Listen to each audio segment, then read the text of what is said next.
নমস্কার সবাইকে, welcome to my mini blog. আশা করি সকলে খুব ভালো আছো, সুস্থ আছো। এই ভিডিওটা সরস্বতী পুজোর ঠিক দুদিন আগে, কিন্তু সরস্বতী পুজোর আনন্দ মজার পরে তোমাদের সঙ্গে ভিডিওটা শেয়ার করছি। সরস্বতী পুজো এই যে আমার এত ভালো লাগছিল দেখতে, ফটোগুলো তোমাদের সঙ্গে শেয়ার করেছি।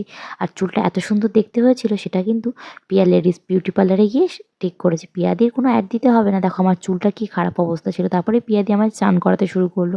পিয়াদির নতুন করে কিছু অ্যাড দেওয়ার প্রয়োজন নেই, তবুও আমি একটু গেলাম ভিডিও করে নিই।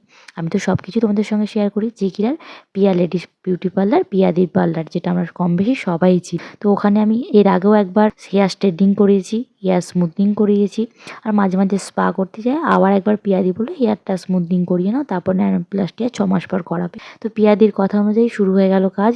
আমি যাওয়ার পর চুলটা ভালো করে শ্যাম্পু করে দিয়ে ধুয়ে একটা ক্রিম লাগানো হলো, সেটা আবার ধুয়ে চুলটা স্ট্রেট করা হলো। আবার একটা ক্রিম লাগানো হলো, তারপর আবার ধোয়া হলো, তারপর আবার 3 দিন পর সেটা ওয়াশ হলো। তো আমার বোনও গিয়েছিল সঙ্গে, একসঙ্গে দুজনে বিরিয়ানি খেয়েছি। ওর চুলে হেয়ার স্পা হয়েছে, আমার স্মুথনিং হয়েছে। তো দেখো চুলটা তারপরে কি সুন্দর দেখতে লাগছিল। পুজোর একদম নতুন রকম লুক হয়ে গেছে না? এ দেখো পিয়াদির পার্লারে সন্ধ্যেবেলা কি পরিমাণ ভিড়। সেই সকাল 11টায় গেছি আর সন্ধ্যে 8টার সময় বাড়ি এসেছি, তখন কি পরিমাণ ভিড় জমেছিল। অবশ্যই সবাইকে টাটা বাই বাই করে আমি বাড়ির উদ্দেশ্যে নতুন লুক নিয়ে রওনা দিলাম। অনেকক্ষণ এসেছি, আর আমার এই নতুন লুকটা কেমন লাগলো অবশ্যই কমেন্টে জানাতে বলো না। আজকের ভিডিওটা এখানে শেষ করলাম। যে কোনো প্রয়োজনে সুন্দর করে নিজেকে সাজাতে পিয়াদির সঙ্গে অবশ্যই যোগাযোগ করো। কন্ট্যাক্ট নাম্বার চাইলে আমায় বলো। বাই।